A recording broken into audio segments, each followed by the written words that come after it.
a nossa conversa esta noite com bastante paz, com bastante harmonia e com alegria de estarmos aqui juntos.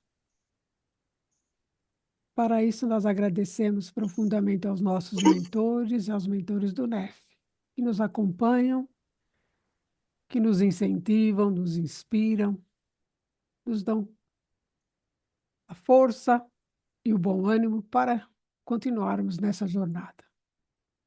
Para isso também, nós agradecemos, acima de tudo, a Jesus, nosso Mestre, e com seus ensinamentos nos mostra o caminho certo. E a Deus, nosso Pai, que nos permite estarmos aqui juntos, trilhando esta jornada, que fazemos com o maior do nosso esforço para podermos alcançar o reino do céu. Que assim seja, graças a Deus. Bom, a nossa fala de hoje não vai ter muita novidade, porque todo mundo já leu, já ouviu, está cansado de saber sobre felicidade. Mas como nós estamos na penúltima reflexão do ano, a semana que vem é a última, eu resolvi trazer um tema um pouco mais leve, um pouco mais tranquilo, para que a gente possa recordar e ter alguma reflexão sobre aquilo que todos nós buscamos, que é a felicidade.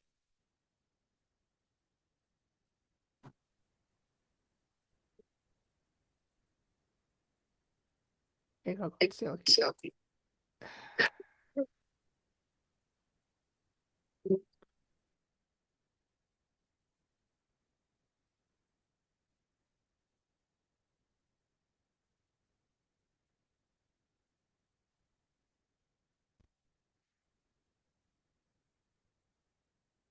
Vocês estão vendo? Sim, Então vamos dar início à nossa fala de hoje, né? O título tanto pode ser uma pergunta, como também pode ser uma afirmação, né? Isso vai depender de cada um de nós e como que a gente quer entender, né? Então, como entender, procurar e alcançar a felicidade? Lembrando que nós estamos no planeta Terra e nós precisamos entender e saber que essa felicidade, ela tem um limite nesse nosso planeta, né? E aí eu peguei uma frase do Evangelho que nos diz exatamente como, ou nos sugere como que a gente poderia alcançar essa felicidade, ou pelo menos tentar procurar, né? E os espíritos nos falam: não, os espíritos não vêm isentar o homem da lei do trabalho. Quer dizer, o homem precisa trabalhar, e não é só trabalho manual, e nem um trabalho intelectual, mas é, acima de tudo, um trabalho moral, né? Vem unicamente mostrar-lhe a meta. Os espíritos, quando conversam com Kardec, eles mostram a Kardec o rumo que o Kardec tem que seguir, mas eles não mostram e não dizem qual o caminho que o Kardec deve seguir, ou não dão para o Kardec tudo aquilo pronto e mastigado. Eles vão falando, sugerindo, revelando algumas coisas, mas Kardec é que tem que fazer o trabalho de pesquisa, né? Por isso que eles mostram a meta, que lhe cumpre atingir o caminho que ela conduz. É o caminho da meta, dizendo: anda e chegarás. Quer dizer, se ficar parado, não vai chegar. E aí a parte principal é: toparás com pedras, com obstáculos. Olhe e afasta-as tu mesmo. Nós te daremos força necessária, se a quiseres empregar. Aí a gente já vê direto que nós temos o livre-arbítrio para seguir esse caminho, para seguir essa meta, se nós quisermos. A escolha é sempre nossa. No Espiritismo não há obrigação. O Espiritismo não impõe nada a ninguém, porque a escolha é sempre nossa. Só que eles avisam: encontrarás pedras no caminho, mas as pedras você remove. Nós damos a força necessária para que você remova. se você quiser aceitar essa força. Quer dizer, nós não somos obrigados a nada, é sempre uma escolha nossa. E isso o Espiritismo deixa bem claro quando ele fala que o livre-arbítrio é atributo do espírito.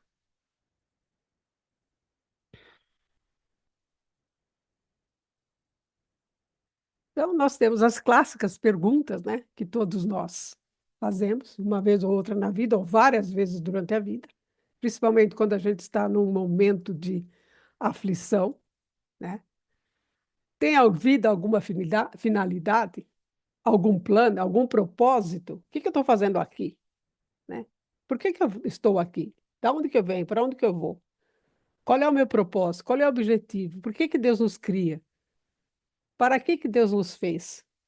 Qual é o objetivo de tudo isso? São perguntas que todos nós fazemos e é a pergunta que a gente, às vezes, tem uma resposta momentânea, mas sempre ela surge de novo porque nós vivemos com incertezas, nós temos vontade de saber muito mais do que do que é permitido para nós e da capacidade que nós temos de entender as coisas, né? Então, Deus nos fez para mostrar a sua bondade. E essas respostas são respostas que os homens cogitam e procuram ter uma resposta que possa condizer com aquilo que nós pensamos. Então, são sempre hipóteses, né, que a gente formula, porque, na verdade, ninguém sabe nem a natureza íntima de Deus e muito menos os seus próprios desígnios para conosco. Nós só sabemos que Deus quer que a gente seja feliz, né? Então, Deus nos fez para mostrar a sua bondade. Deus nos fez para dividir o seu amor conosco, porque Deus ama. Deus criou o universo dentro de uma razão perfeita, uma vez que ele é infinitamente perfeito.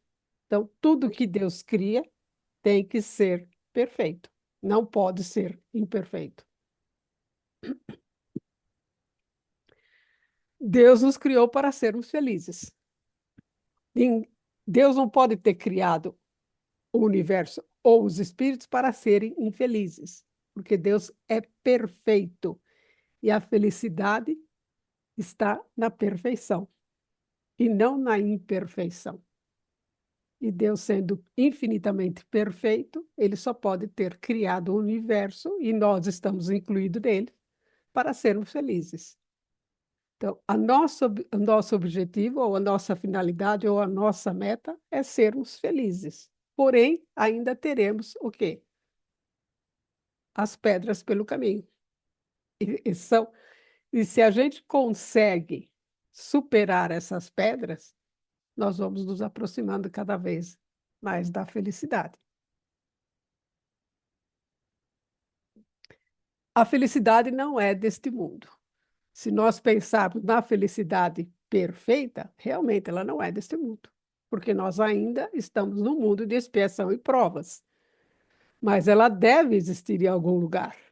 E é nesse lugar que nós estamos tentando caminhar. Essa é a nossa meta. A perfeição possível à nossa natureza está em amar o inimigo, fazer o bem aos que nos odeiam e orar pelos que nos caluniam e perseguem. Essa frase está no Evangelho, né? No retribuir o mal com o bem, no item 1. Então, a perfeição ou a perfectibilidade, no nosso caso, está em o quê? Em amar ao próximo, né? Esse é o ponto principal de enxergarmos a felicidade. No momento que nós conseguirmos amar o próximo, realmente amar o próximo, estaremos na felicidade. Nesse ensinamento fica evidente que a essência da perfeição não está na ausência de faltas ou de falhas, né? Mas está em amar o próximo. Mas na vivência da caridade compreendida como amor ativo, compreensão e compaixão, mesmo diante das dificuldades. Então a gente já vai percebendo que para o Espiritismo, a felicidade, entre aspas, é sinônimo de caridade, né? Através da caridade, do amor ao próximo, seja lá o próximo que for, nós vamos chegando na felicidade. Nós temos que exercitar, obviamente, a caridade, porque ninguém é caridoso da noite para o dia. A caridade também é um exercício, também é uma conquista e também é um aprendizado.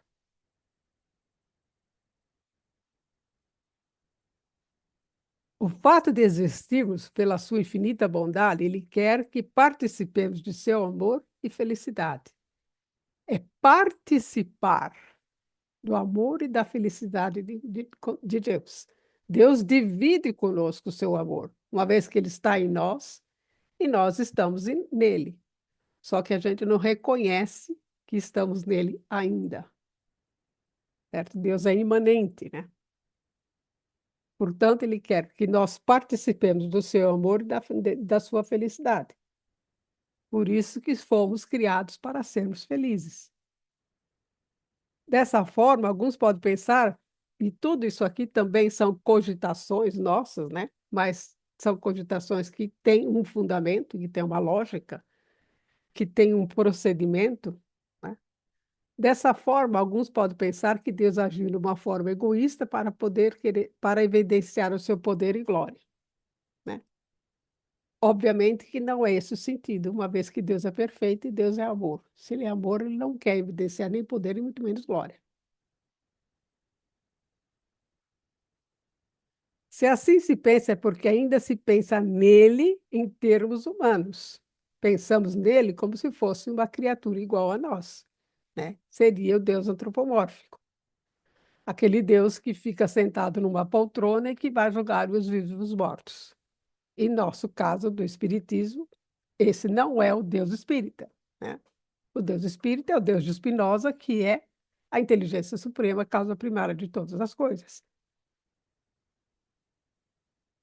Deus não necessita de coisa alguma, uma vez que ele é perfeito.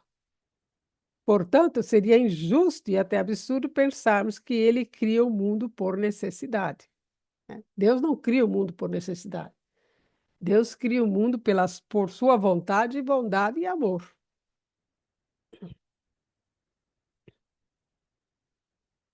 Deus mostra todo o seu poder e glória na sua criação. Está lá no Livro dos Espíritos, logo no início, no primeiro capítulo, sobre o que é Deus, né? Deus mostra todo o seu poder e glória e criação no universo, na natureza que, por sua generosidade, divide conosco. Mas, para que isso acontecesse, precisaria criar um espírito imortal capaz de participar de sua essência e felicidade. Nós participamos da essência divina. Segundo Paulo de Tarso, nós somos herdeiros de Deus e co-herdeiros do Cristo. Se nós somos herdeiros de Deus, nós herdamos a sua essência. Nós herdamos. Deus é espírito, Deus é essência, Deus é substância. E se ele nos criou, e se nós somos filhos de Deus e herdeiros de Deus, obviamente nós participamos da sua essência. Só que Deus é absoluto e nós somos relativos. Mas nós participamos, e nós, na essência que somos, também somos essência, né? Nós temos tudo em nós, a bondade, a justiça, a beleza, a caridade, etc., na essência. Já somos criados com tudo isso. E tudo, por isso que somos perfeitos em essência, certo? Isso. Miriam, por gentileza. Oi, Desculpe te interromper aí, minha querida. Você pode voltar o slide anterior a esse? Só para me dar uma olhadinha? espera um pouquinho só. Este? Ah, tá. Tudo bem, ele tem. Beleza, obrigado, viu? Nada.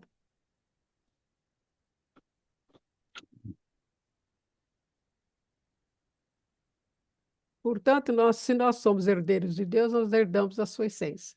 Somos criaturas criadas por Deus, herdamos a sua essência.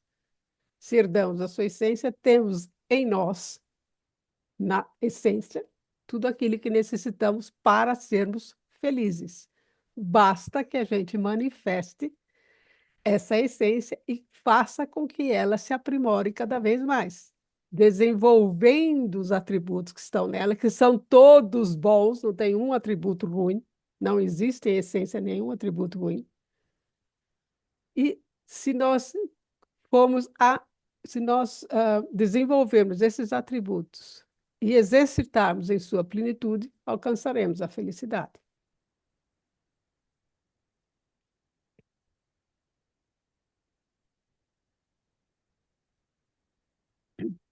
Na Revista Espírita de abril de 1869, que a felicidade ou a infelicidade, tanto no estado espiritual quanto neste, encarnado, não depende de um decreto arbitrário ou de uma lei especial, mas antes do caráter, das aspirações e do grau de harmonia ou conformidade do indivíduo com a lei divina e universal, que é o que eu acabei de dizer.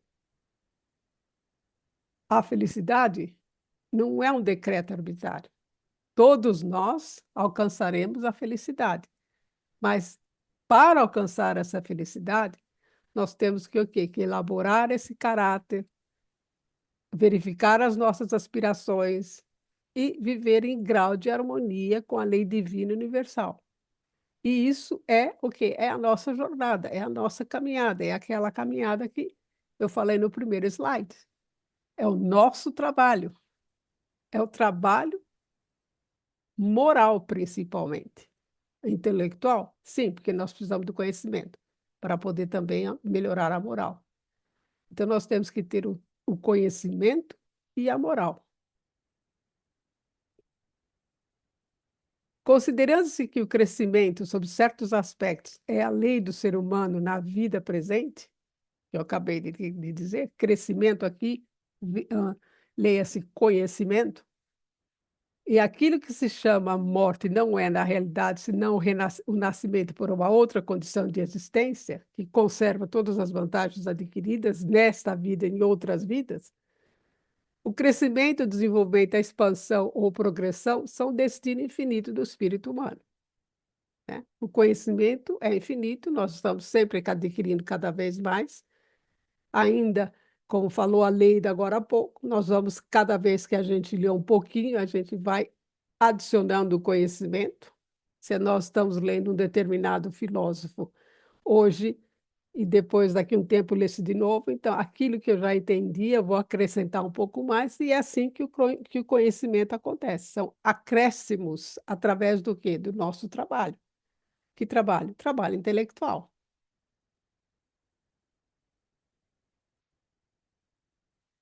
Nos assuntos humanos, a bondade de uma pessoa se manifesta pela generosidade com que compartilha a sua pessoa e as suas posses para com os outros, né? Nos assuntos humanos, a gente mostra bondade como? Desde que isso seja sincero e não seja um fingimento. A gente mostra bondade através de compartilhar a minha pessoa. Como é que eu compartilho a minha pessoa? Né? Fazendo a caridade, ouvindo o próximo, ajudando o próximo. Eu compartilho a minha vida com a dele. Eu compartilho o meu sofrimento com o sofrimento dele, a minha felicidade ou a minha alegria com a alegria dele. E também compartilho a parte material, ajudando se posso, de uma forma ou de outra. Da mesma forma, a bondade divina se manifesta, sobretudo, pelo fato de nos fazer participar de sua própria felicidade e de nos fazer participar de si mesmo. Nós participamos da essência divina.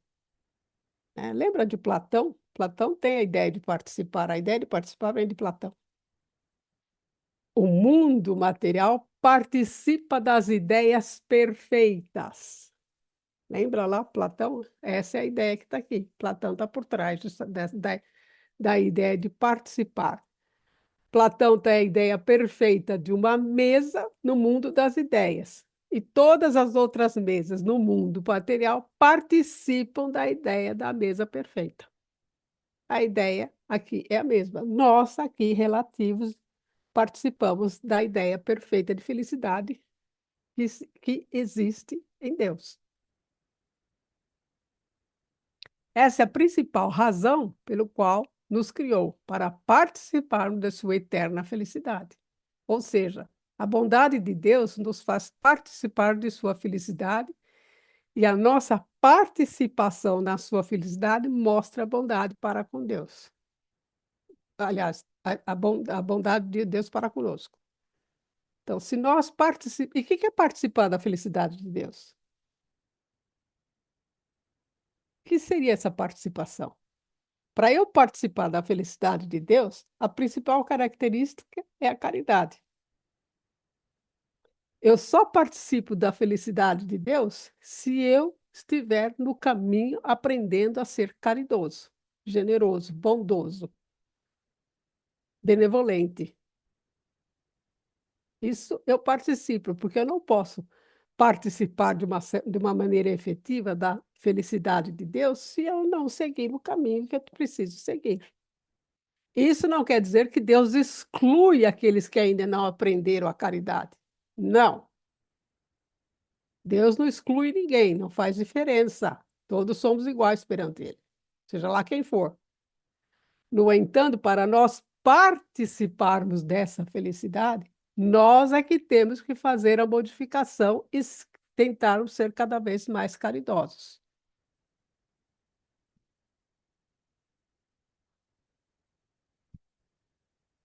Qual é o objetivo de cada indivíduo na Terra?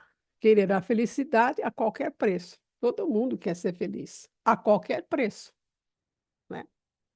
Cada um estipula o seu preço. O que determina que cada um siga uma rota diferente? É que cada um de nós espera encontrá-la num lugar ou numa coisa que lhe agrada particularmente. Uns procuram a glória, outros a riqueza, outros ainda as honrarias. Cada um vai procurar a felicidade naquilo que lhe interessa. Cada um põe a felicidade naquilo que interessa. Uns põem a felicidade para fora, outros procuram a felicidade interna, dentro de si mesmo.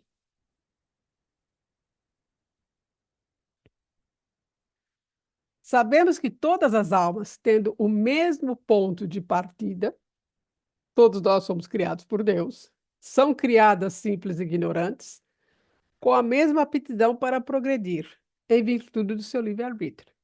Todos nós somos criados simples e ignorantes, todos nós do mesmo ponto de partida, e todos nós temos todas as possibilidades possíveis para progredir. Não há privilégios.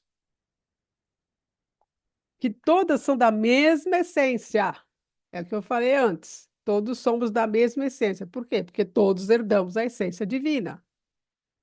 E que entre elas há apenas a diferença do progresso realizado. A diferença entre os espíritos aqui encarnados e os desencarnados é o progresso que cada um realiza de acordo com o trabalho que faz.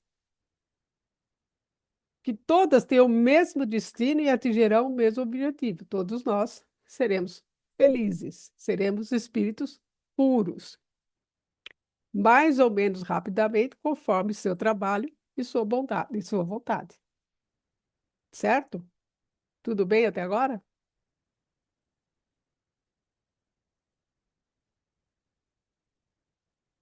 O maior número corre em busca de uma fortuna, né? Muitas pessoas correm em busca da fortuna, que em nossos dias é o mais poderoso meio de obter tudo.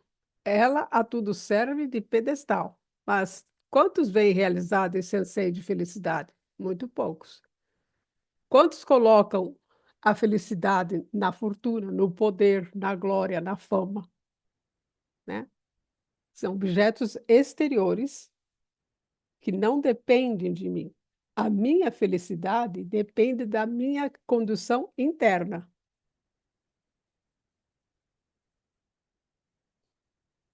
Perguntar a cada um dos que chegam se atingiram o objetivo a que se propunham. São felizes? Todos responderão ainda não, porque todos os desejos aumentam na proporção daqueles que são satisfeitos.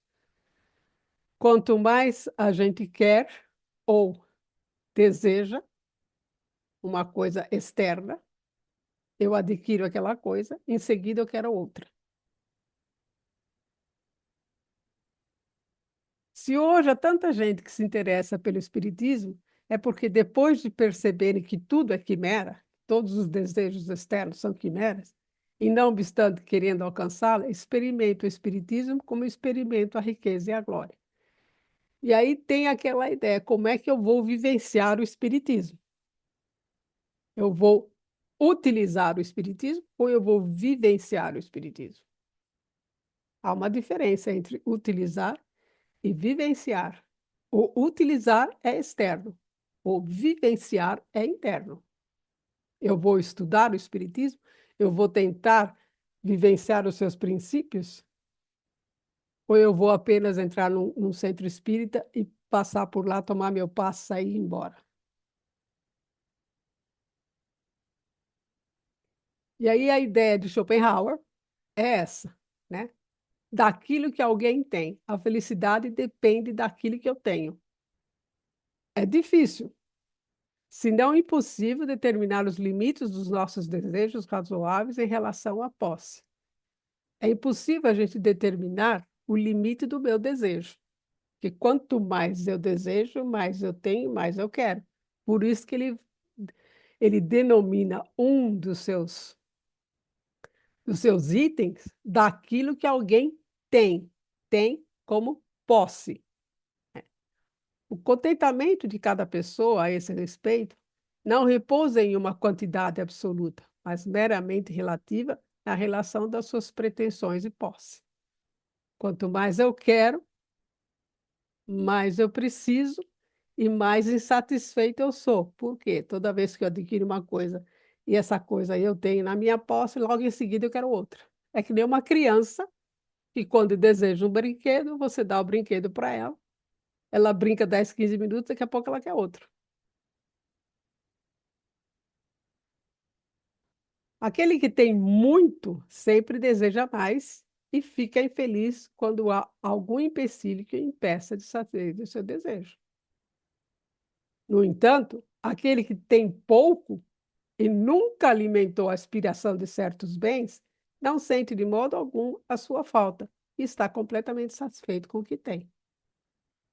Aquele que não fica no seu desejo de querer cada vez mais, ele, se ele não alimenta esse desejo, ele está satisfeito com aquilo que ele tem.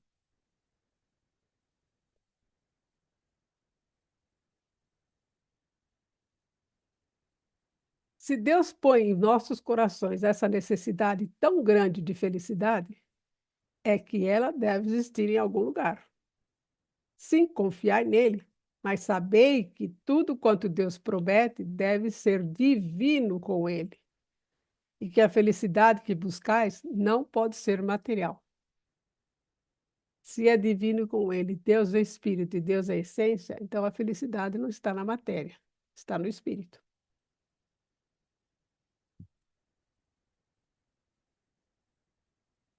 Ele sabe que não há criaturas deserdadas. Ninguém está abandonado, em momento algum. É a frase, Deus me abandonou, ou Deus não gosta de mim, ou Deus não sabe que eu existo, etc. e tal.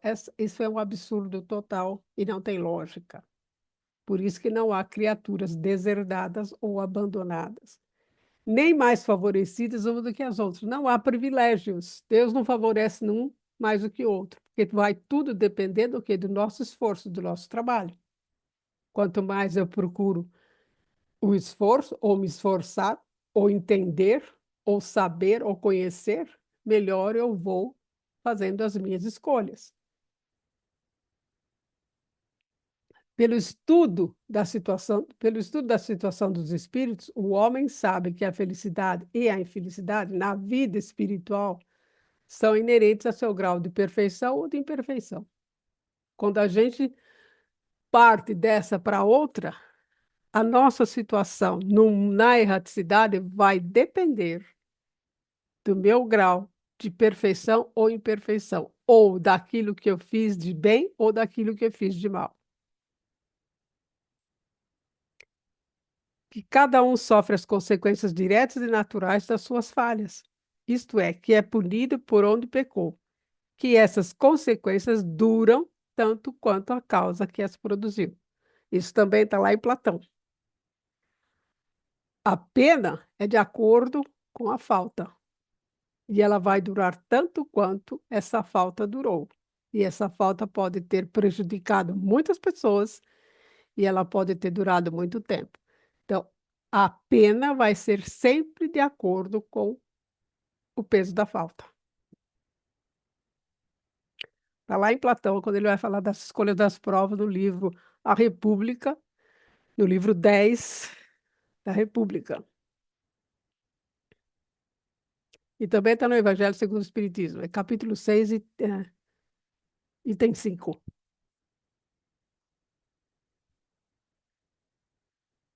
A felicidade é conquista.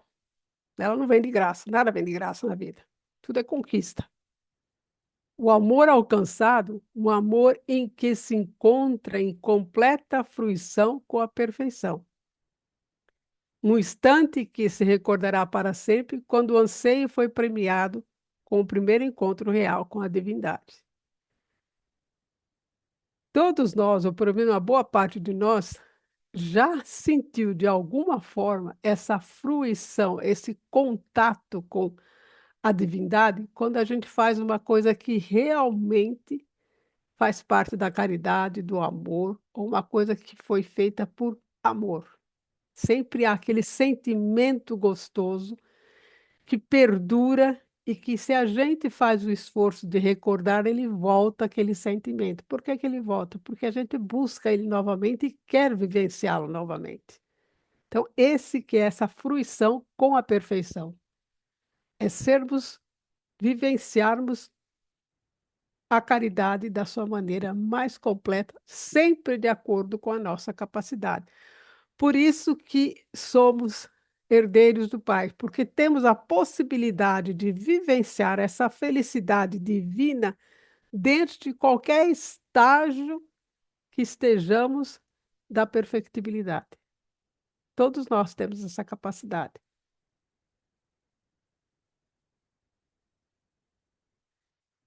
E aí, um dos exemplos no livro dos Espíritos, né? Os espíritos, aqui está errado.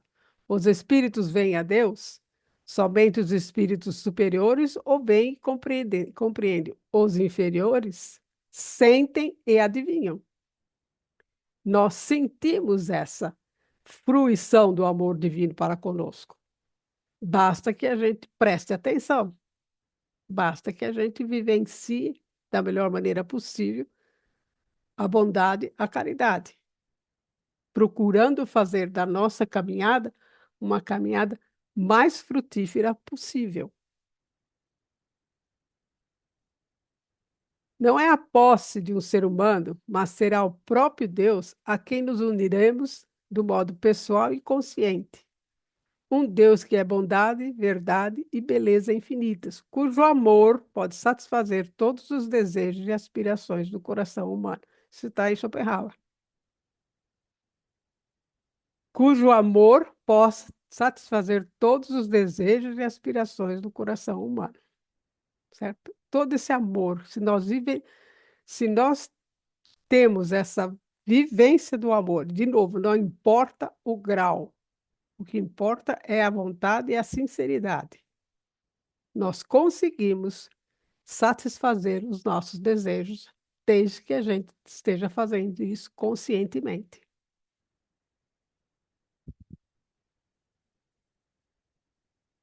Conheceremos a felicidade arrebatadora que nenhum olho viu e nenhum ouvido ouviu, muito menos um coração humano por ter se imaginado.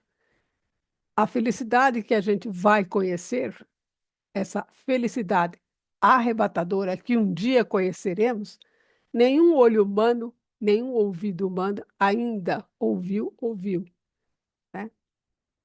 Quer dizer, está longe de nós imaginarmos qual seria essa felicidade arrebatadora, porque nós estamos no mundo de expiação e provas e nós direcionamos a nossa felicidade muitas vezes para o externo e não para a perfeição ou o cultivo do interno.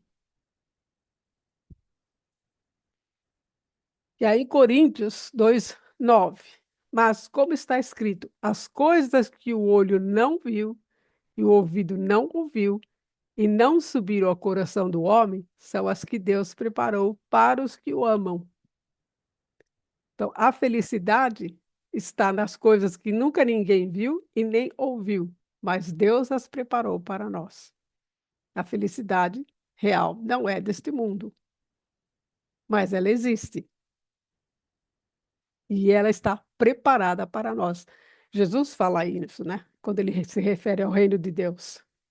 O reino de Deus está em vós. Ou eu vou preparar o caminho para vocês. A felicidade consiste essencialmente na visão intelectual, racional e lógica que temos de Deus. A fruição do fato de o amarmos completamente a quem nesta terra desejamos e amamos debilmente de longe. Nós amamos Deus, mas de que forma? De uma forma débil, de uma forma muito fraca ainda.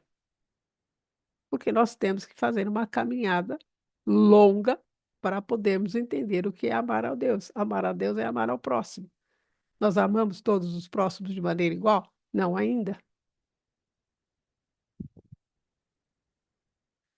Se está em nosso destino sermos eternamente unidos a Deus pelo amor, isso vai depender do amor que temos ao próximo aqui nesta vida. Isso também está em Schopenhauer.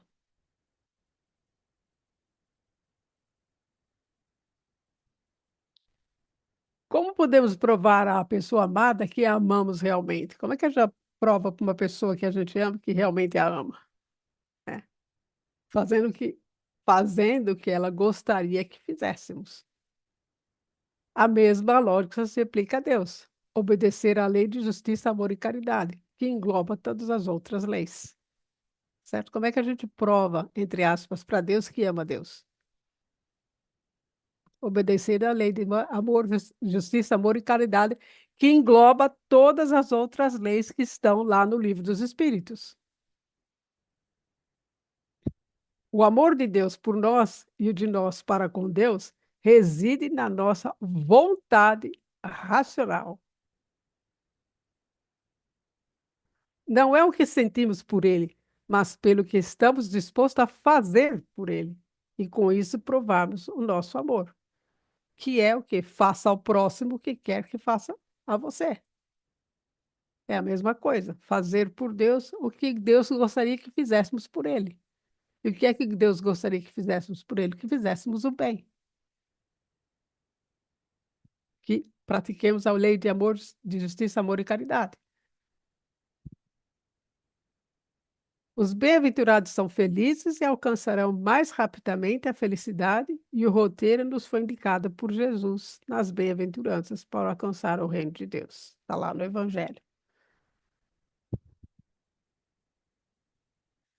A felicidade requer mais do que sensações, mais do que prazeres. A verdadeira felicidade nos solicita que, a despeito de amar as coisas do mundo, sejamos capazes de transcendê-las a fim de nos tornarmos maiores do que somos para o bem do próprio mundo. Podemos amar as coisas do mundo? Sim, mas temos que transcender. Não podemos ficar apegadas às coisas do mundo. Podemos amar as coisas do mundo? Claro. Eu gosto da minha casa, eu gosto do meu carro, eu gosto de várias coisas, mas eu não posso me apegar a elas. Essa felicidade implica uma vida cheia de significado e de propósito, uma vida cuja razão de ser excede a si mesma.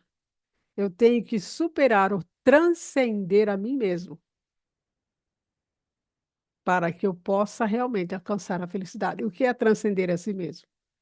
É não ser apegado ou ser materialista. Eu tenho que ir me desapegando da matéria, né? O espírito desmaterializado. Tudo bem até agora? E aqui o Schopenhauer coloca o ciclo da vontade, né? Porque para Schopenhauer a vontade é irracional. ela não é racional. Ele vai dizer a vontade racional, por isso que ele fala exercer uma vontade racional, mas para ele a vontade é irracional. Por que que ela é irracional? Porque é a vontade que faz com que a gente tenha uma vida e essa vida segue intrinsecamente numa ânsia irracional que não tem finalidade alguma, que é só querer, querer, querer, querer. Por isso que a vontade é irracional, ela só deseja, ela só quer satisfazer os seus desejos, né? É uma ânsia, uma necessidade que existe. Essa necessidade, essa ânsia causa sofrimento. Por quê? Porque eu já disse, eu desejo, eu adquiro, no momento que eu adquiro, aquilo já foi adquirido e eu quero o próximo desejo. Então, eu estou sempre numa ânsia cada vez mais, numa volúpia cada vez maior, e nunca vou estar satisfeita. E a satisfação, ela é momentânea. Tá bom, eu queria um vestido novo, fui lá, comprei, daí. Já tenho o vestido foi parar no meu armário, agora eu quero o próximo, certo? E isso, além de gerar sofrimento e dor, pode também gerar tédio, indiferença. E para Schopenhauer, as coisas prejudiciais à vida é tanto o sofrimento quanto o tédio. Porque você pode sofrer por não ter, é um momento que você tem, você está no tédio. Já consegui, quero outro. E a vida fica o quê? Essa ânsia irracional de estar querendo cada vez mais. E aí o que que ele sugere? Negar essa vontade irracional, né? Como que eu nego a vontade irracional? Educando-me para que eu busque cada vez menos, para que eu queira cada vez menos, para que eu tenha cada vez menos desejo de aquisição. E isso é o desapego. Desapegar das coisas materiais. E aí eu trouxe o Bauman, que também vai falar na mesma linha do Schopenhauer. Vivemos tentando definir esse sentimento, que sentimento é a felicidade, tendo ele passado pelas mais diversas ideias e jamais sendo obtido em sua plenitude pelos habitantes desse planeta. Então, todo mundo tem uma ideia sobre a felicidade, mas ela nunca é alcançada em plenitude neste planeta, porque estamos num planeta de expiação e provas.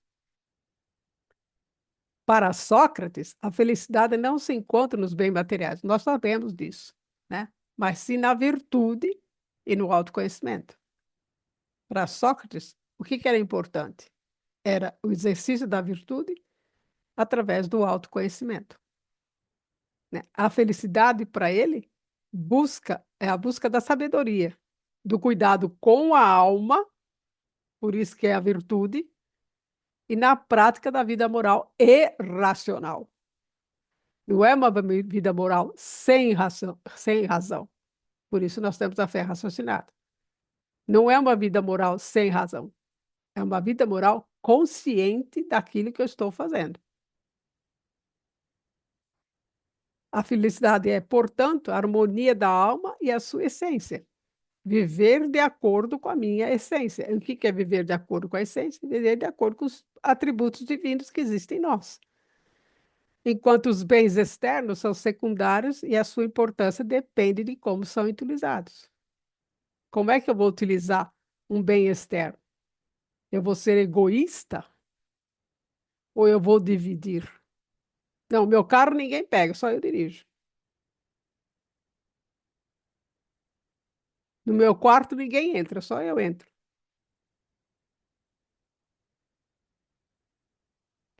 O homem não são as suas vestes, seu invólucro, mas seu espírito. Sócrates. O homem é o quê? As suas virtudes e o seu autoconhecimento.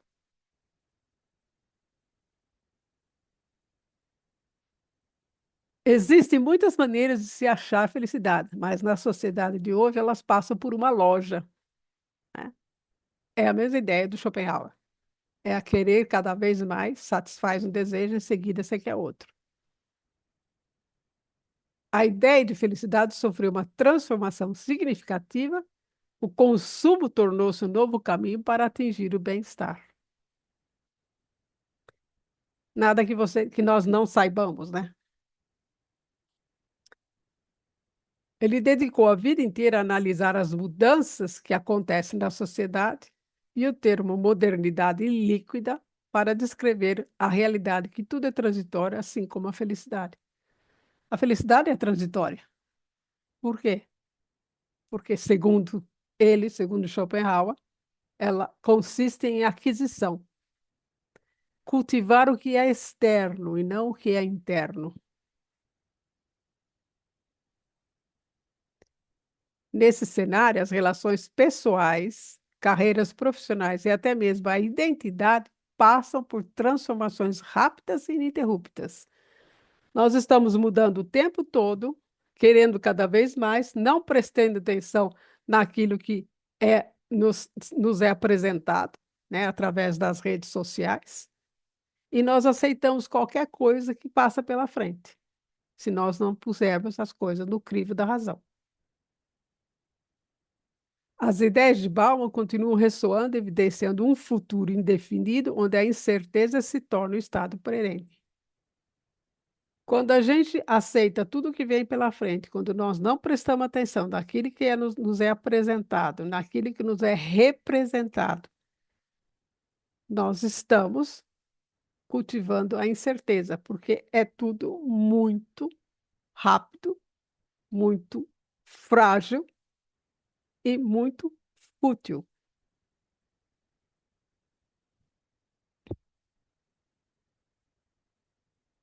Contrastando com a sociedade sólida e a sociedade do passado, né, onde os vínculos eram duradouros, as pessoas ficavam no seu emprego por anos e mais anos e mais anos, ficavam na sua família por anos e mais anos e mais anos, não pensavam nas coisas com muita tinha, existia, mas existia um determinado conservadorismo, que era uma sociedade sólida, onde a tradição e os princípios estavam lá. E não existia essa ideia de volatilidade, que tudo é rápido, tudo é efêmero, e tudo passa de uma hora e acabou um e eu quero o outro. Mesmo porque a sociedade é diferente, né? Toda uma sociedade, uma tecnologia que nós temos hoje que influencia essa volatilidade. Antigamente, as pessoas frequentavam, passavam a vida inteira num único emprego, como eu já disse, né? Famílias eram estáveis. No entanto, hoje, a mudança é a norma. Nós estamos mudando constantemente. Nós queremos sempre algo diferente, algo novo, algo que nos capacite e nos sacie a vontade irracional do Schopenhauer. Indivíduos se veem constantemente reinventando-se, mudando de emprego, parcerias e até mesmo redefinindo suas identidades pessoais, né? Nada contra a mudança de emprego, mas por que eu estou mudando? Qual é a razão da minha mudança? É porque eu quero realmente progredir na minha carreira ou porque eu não gosto do meu vizinho, vizinho de mesa, ou qualquer outra coisa mais supérflua?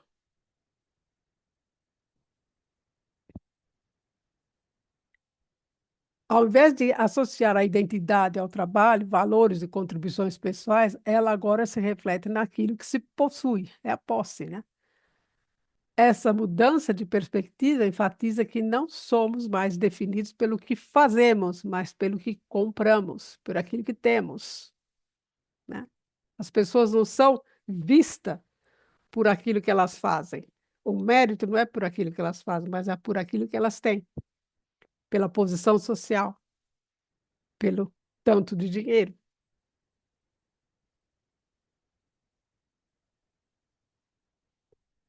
Tal constatação oferece uma crítica contundente ao consumismo desenfreado, evidenciando que a satisfação através de compras é efêmera e cria uma dependência contínua em busca de novas aquisições. A mesma ideia de Schopenhauer. Schopenhauer está lá no 1700. O Bauman está aqui hoje. Então, a ideia é a mesma.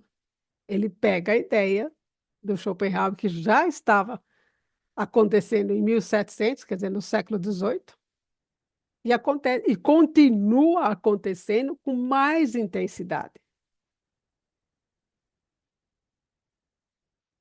E aí ele vai dizer daquilo como as pessoas são, daquilo que alguém é, e aí é o em si mesmo, é o que ela é na realidade, é o seu interior, aquilo que ela tem, as posses que ela tem, e aquilo que ela representa, as máscaras que ela possui na sociedade. Isso é que gera a vontade irracional para Schopenhauer. E no Livro dos Espíritos, né? Pergunta que todo mundo já leu várias vezes. A felicidade terrestre é relativa à posição de cada um. Posição é que é essa? Posição material? Não, posição moral. O que basta para a felicidade de um constitui a desgraça do outro. Haverá, contudo, algum critério de felicidade comum a todos os homens com relação à vida material? É a posse do necessário. Com relação à vida moral, é a consciência tranquila e a fé no futuro. Né?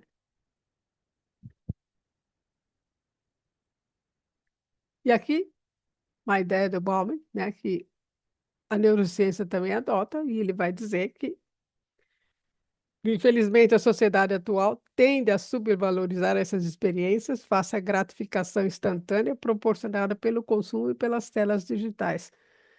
Hoje em dia, todo mundo faz o exercício, né? Pratica exercício. Uma boa parte das pessoas pratica o exercício. Uma boa parte das pessoas socializa. Uma boa parte das pessoas leem, ou até mesmo os atos de caridade são capazes de desencadear reações químicas do cérebro. Mas como que a gente faz isso, né? De que maneira que eu faço todas essas ações? Por que que eu estou fazendo exercício físico? Por que que eu estou socializando? Por que que eu estou lendo? Qual é o meu objetivo disso? Eu estou lendo por quê? Eu estou socializando por quê? Porque eu estou representando, como diz o Schopenhauer? Porque eu estou querendo aparentar uma coisa que eu não sou, então eu preciso me socializar e mostrar uma coisa que eu não sou?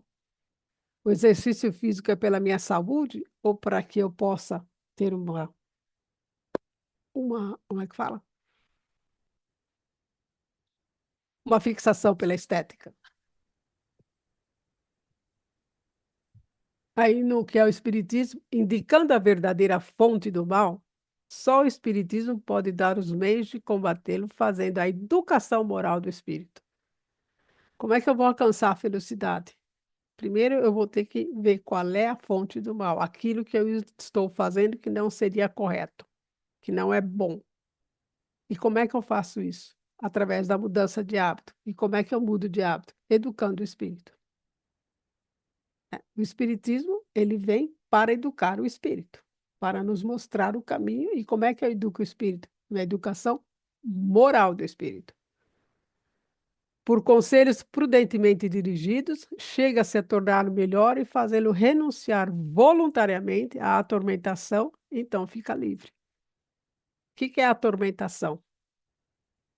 Segundo Bauman e segundo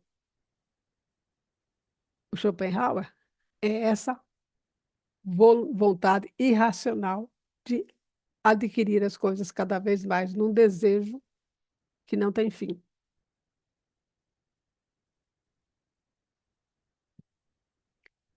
Aí um outro filósofo, né? Foram muitas pesquisas para aceitar as coisas que eu quero, que as coisas que eu quero não são as que eu preciso.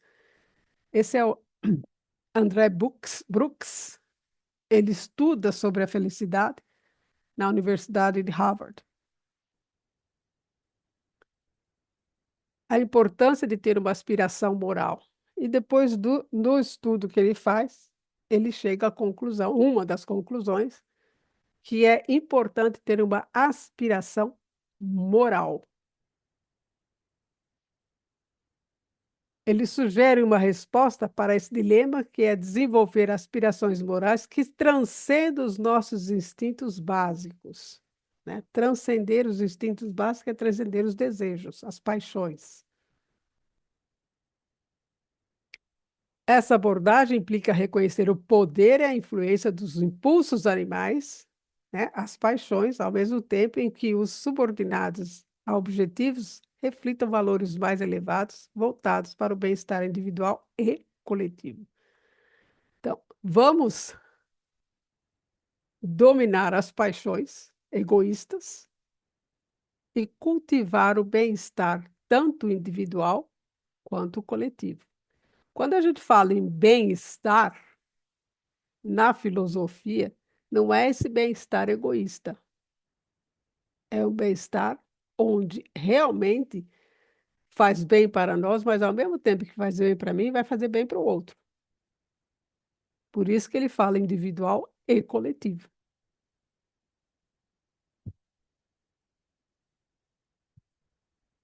As aspirações morais, portanto, funcionam como bússolas que nos guiam em direção a uma existência mais rica e satisfatória, né? E no Evangelho, toda a gente admira a moral evangélica. Todo mundo admira a moral evangélica, a moral do Cristo. Todos proclamam a sublimidade e a necessidade. Muitos, porém, assim se pronunciam por fé, confiados no que ouviram dizer, ou firmado em certas máximas que se tornaram proverbiais. Todo mundo leu, todo mundo ouve, todo mundo recebe, né? Todo mundo acredita, tem fé no quê? Na moral evangélica. Poucos, no entanto, a conhecem a fundo e menos ainda são as que a compreendem e lhe sabem deduzir as consequências. Nós estamos nesse caminho. Nós admiramos a moral evangélica. Nós admiramos os ensinamentos de Jesus, mas nós ainda estamos tentando vivenciá-los no maior e no melhor do nosso esforço.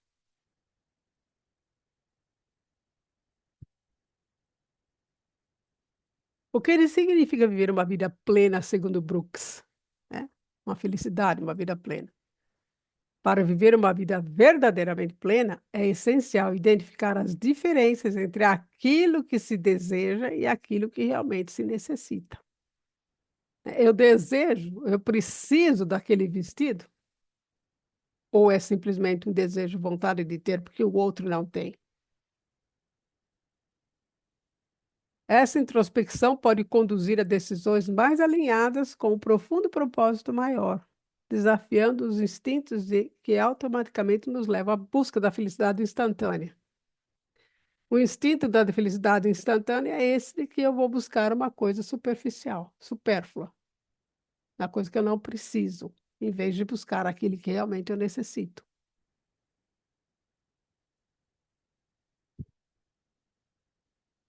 Definir aspirações pessoais alinhadas com valores éticos e morais. Por isso que ele fala da aspiração moral. Valorizar experiências que nutrem o ser interior em vez de satisfazer desejos superficiais. Cultivar autodisciplina para superar impulsos imediatistas. Tudo isso está aqui na doutrina, gente. Se a gente for ler e pensar na doutrina, tudo isso que ele fala está dentro da doutrina. Priorizar relações humanas significativas, né? Nós precisamos cultivar a autodisciplina. O que é isso? Educação do espírito, certo? Nós precisamos valorizar as experiências que nutrem o ser, que nutrem a essência, e não o supérfluo, a superficialidade.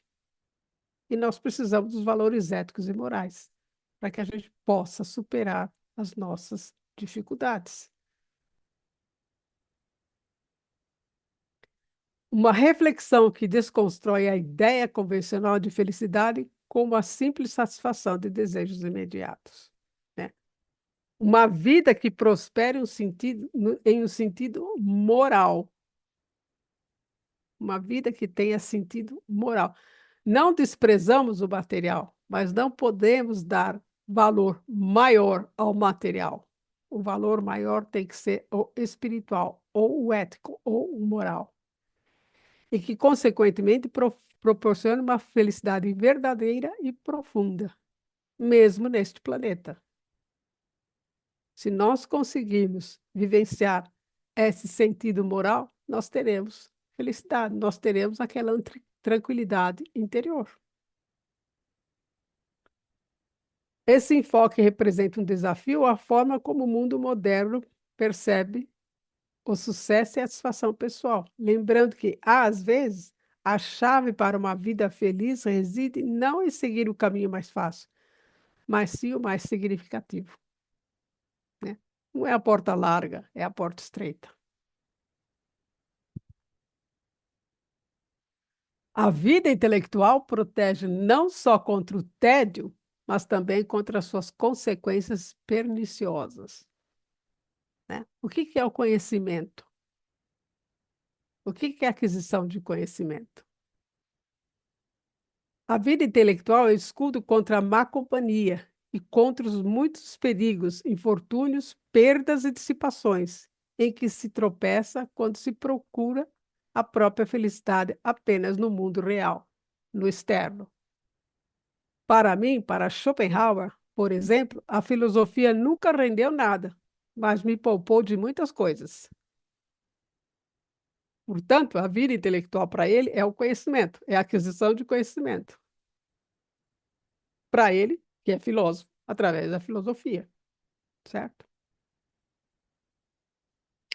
E quem que ensina o caminho, né? Quem que vai ensinar esse caminho para nós? Nada mais, nada menos que o próprio Jesus. Deus envia o seu próprio Filho Jesus, que veio ao mundo para ensinar em nossa própria e limitada linguagem o que precisamos saber sobre a conquista do reino de Deus. Esse foi o papel de Jesus, trazer os ensinamentos para que a gente siga e conquiste o reino de Deus. Mostrou-nos a vontade do Pai através das bem-aventuranças e das parábolas. Ensinou seus discípulos para que pudessem depois espalhar seus ensinamentos e também para que nós possamos tornar seus discípulos pela divulgação correta dos princípios da doutrina espírita. Por meio de Jesus, Deus completa a sua revelação à humanidade, introduzindo-se como Pai justo, misericordioso e bom. Lembrando que Moisés, no tempo de Moisés, o Deus era um Deus punitivo, né? Jesus é que traz a ideia de pai.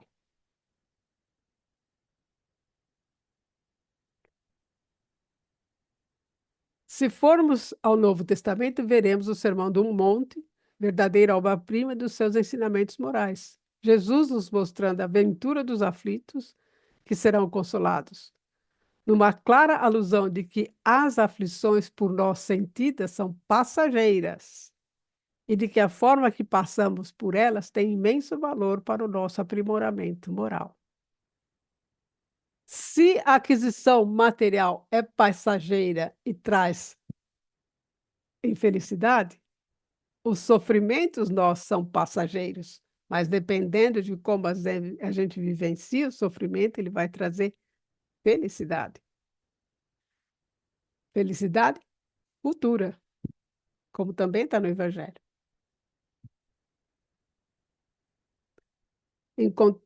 Alegrai-vos e regozijai-vos, porque será grande a vossa recompensa nos céus. Dependendo de como a gente vive hoje, a recompensa será grande no céu. Em tudo dai graças, porque esta é a vontade de Deus em Cristo Jesus para convosco. Tudo que nos acontece é porque é o resultado de escolhas, e se nos acontece é porque temos capacidade de resolver. E aí, outro ensinamento de Jesus também: deixo a paz a vocês. A minha paz dou a vocês. Não dou como o mundo a dá. Não se perturbe o seu coração, nem tenha medo. Quer dizer, se cultivamos a paz de Jesus, através da tranquilidade interior, nós não precisamos ter medo e nem que o nosso coração se perturbe.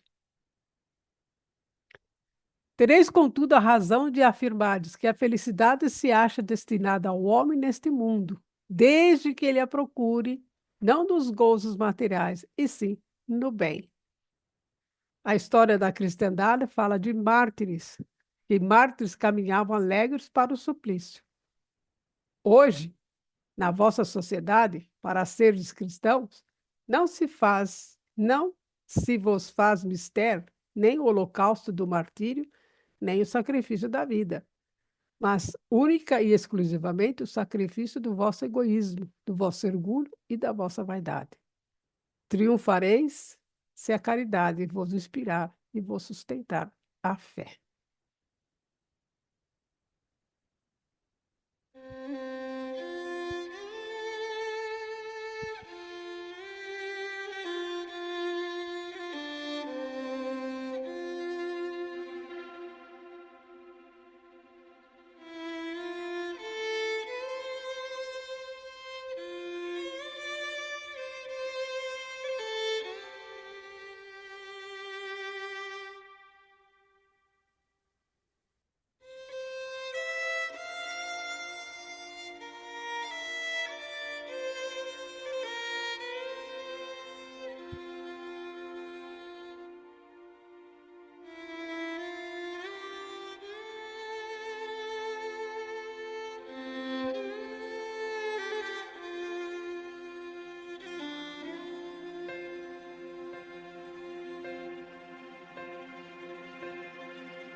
When I am down and oh my soul so weary, when troubles come and my heart burden be, then I am still and wait here in the silence until you come and sit a while with me. You raise me up so I can stand on mountains. You raise me up to walk on stormy seas. I am strong when I am on your shoulders. You raise me up to more than I can be.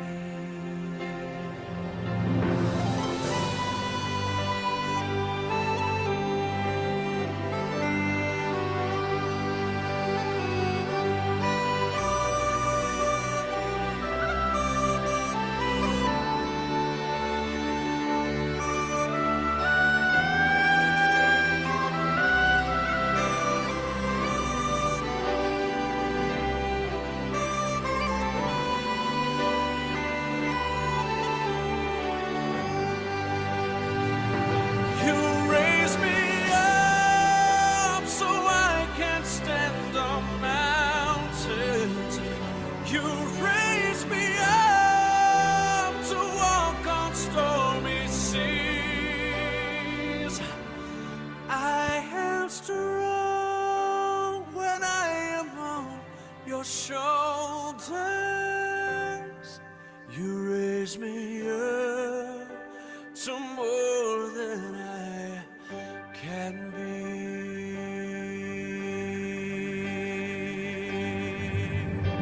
There is no life without its hunger. Each restless heart beats so imperfectly. But when you come, I am filled with wonder. Sometimes I think I glimpse eternity. You raise me up. I can stand on mountains.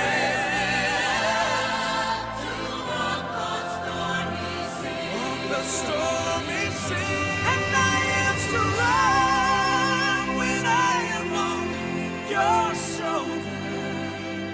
Oh, you raise me up to more than I can be.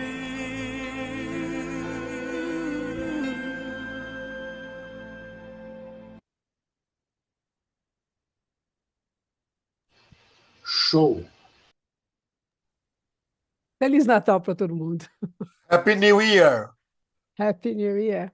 Feliz Natal para vocês todos. Merry Christmas. Meu sapato é 42 ou 43, minha camisa é TG, gosto de um perfume, um bom livro. Se tiver amigo secreto, já estou passando aí os meus. Acabei de dizer para você que Desa- material não traz felicidade. Mas isso é ajuda tão bom. bastante. Sim, concordo. É lindo. Tem o Eric Fromm, eu li Eric Fromm quando eu tinha uns 14 anos, 15 anos, que fala a mesma coisa. Incrível isso, né? Mas você já tem os 14, 15 anos. É que tem outros, né, junto, mas os 14 que estão aí, velho. Ah, você tem razão. Mas isso só vinha só aprender na filosofia. Ainda bem que tem a idade leva um pouco mais a serenidade, né? Tem vários 14 anos. É verdade.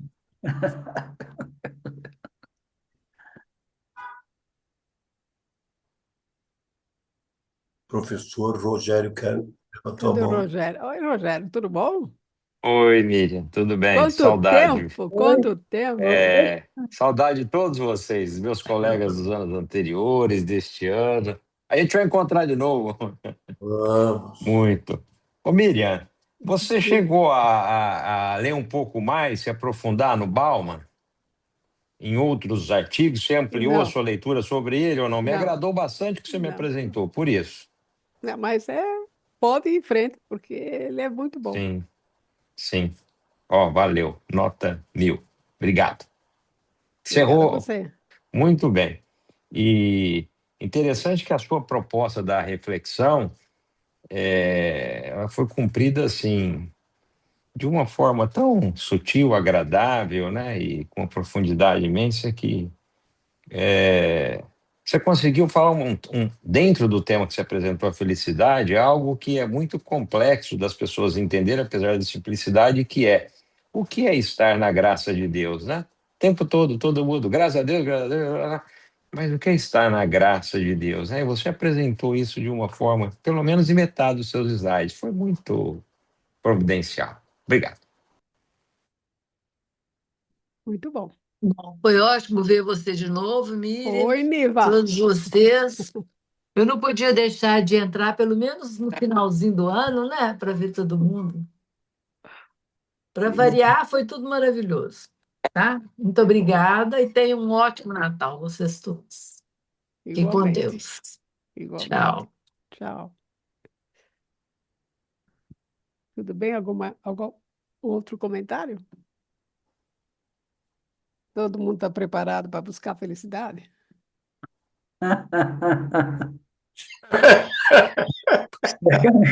Ué, Precisa caminhar muito ainda. o caminho está posto, né? É bom. Tá aí. O caminho está Os posto. meios, os meios estão aí. As propostas que você colocou. Pois é. É a Ainda bem. gente se esforçar para seguir.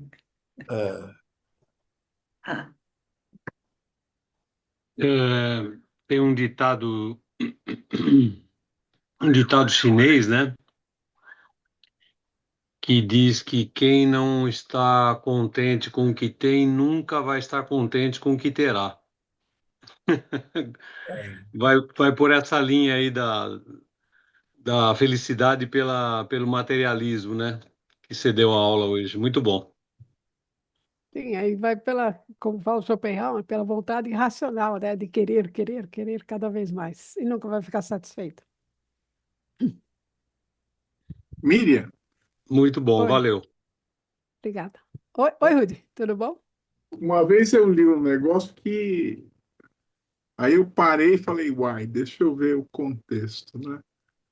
Falava em felicidade e em diálogo e aventura. Dizia que a felicidade pode ser encontrada na aventura da vida e nas trocas intelectuais e humanas. Mas é Então, difícil a gente trazer esse conceito de diálogo e aventura, né? é o que eles propõem, principalmente o Bauman, né? O Bauman propõe isso. No slide que eu trouxe, ele propõe isso. O O diálogo e a diálogo aventura. e a experiência, né? Aventura é experiência de vida. É, Ele fala que a gente deveria retomar o diálogo. aventura da vida, ele fala, Aventura né? da vida, a experiência da vida. E nas trocas intelectuais e humanas. É o Sim, relacionamento. sim. O Schopenhauer também fala. A vida intelectual, ele fala. A O vida que eu, intelectual traz a felicidade. o que eu parei um pouco com o Schopenhauer é que ele é muito complicado. E, mas quando ele fala da vontade, e ele entra na concepção cósmica da vontade individual, que é considerada o mal do desejo, ele tem razão, né? Sim, porque ele trata a vontade como vontade irracional, porque é essa vontade do desejo, do querer cada vez mais e nunca ficar satisfeito. E a insatisfação vai trazer o tédio, entendeu? E É aí que ele vai. ele fala uma outra palavrinha de 3 letras que eu acho que atrapalha tudo, né? O mal. O mal está na vontade irracional, né?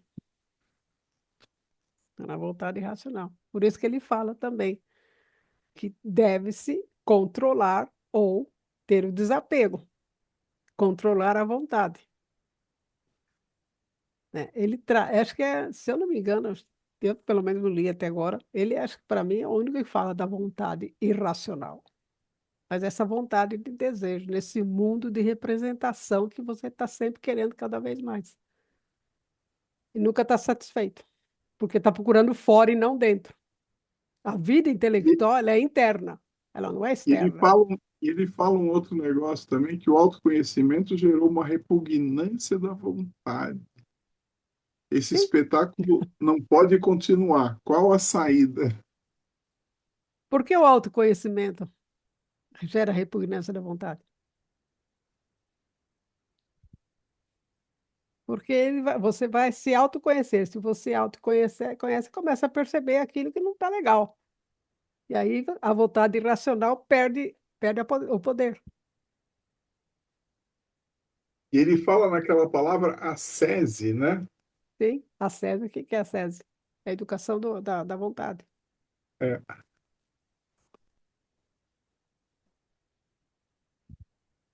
Alguém mais?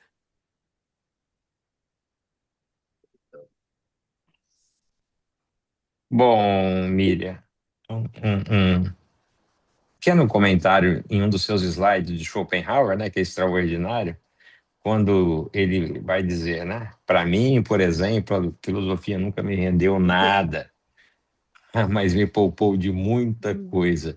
E para quem está estudando filosofia, né, seja um ano, um mês, um semestre, uma década, enfim, naturalmente que se estuda com dedicação e amor à filosofia, naturalmente que vai compreender profundamente o que ele está falando aqui, Sim, né? sim. Esse escudo que ele fala contra a má companhia, né? Tem vigilância, ignorância, etc. e tal, né?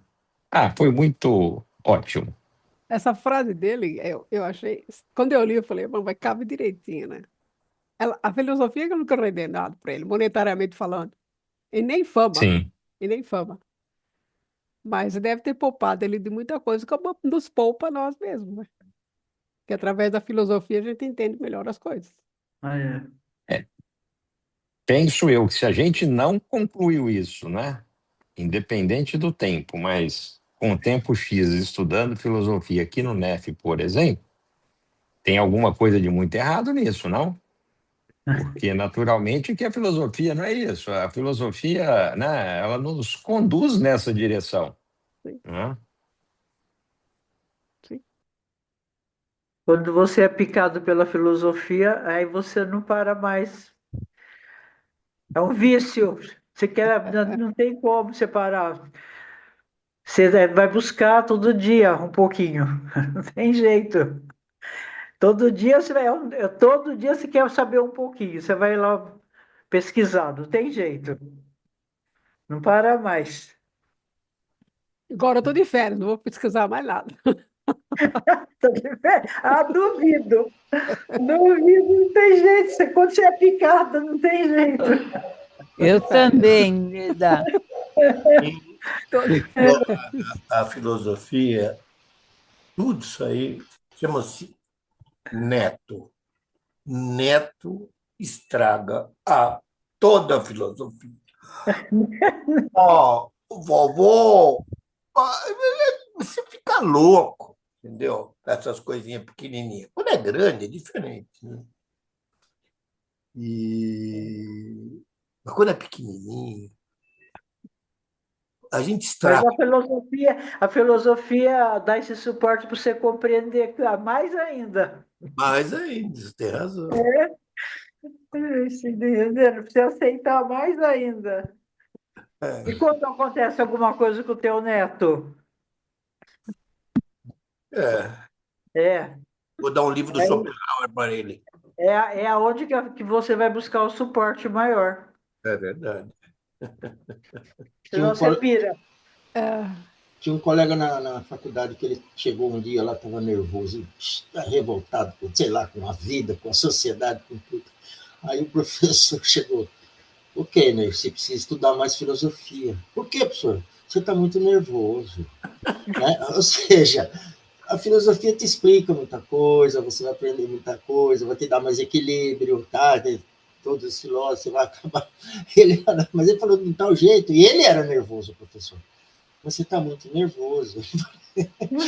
É isso, filosofia é isso. A gente pensa que filosofia são palavras simplesmente, palavras, frases feitas, palavras, frases de impacto, e não, é vivência, é vida. É vida, é vida em si. Nós, Ontem foi na Bandeirantes, foi o Cortella, né? Foi bacana a entrevista dele. Né? E é isso, ele falou palavras, né? As perguntas. E a minha psicóloga perguntou o que me deixava triste, o que faltava. Eu falei, o boteco. Como assim? A vontade de beber? Eu falei, não. O boteco é onde a gente encontra os amigos, assiste futebol, discute, namora, sabe? Vê as pessoas, troca ideia, briga, não briga. Depois da pandemia, o boteco fecha às 10 da noite. Aí a gente envelhece, pior ainda. Onde vai esse velho aí, meu? Volta para casa aí, meu. Gente, a semana que vem nós temos a última reflexão com a Eliane, que vai encerrar o ano. É. Então, e depois, no sábado que vem, dia 13, nós temos nosso café, Conversa Filosófica, que é a continuação daquela conversa que nós tivemos em julho com Alexandre Fonseca sobre ciência e filosofia no Evangelho segundo o Espiritismo. Se vocês lembram, é muito interessante e ele é muito bom para explicar essas coisas. Muito bom.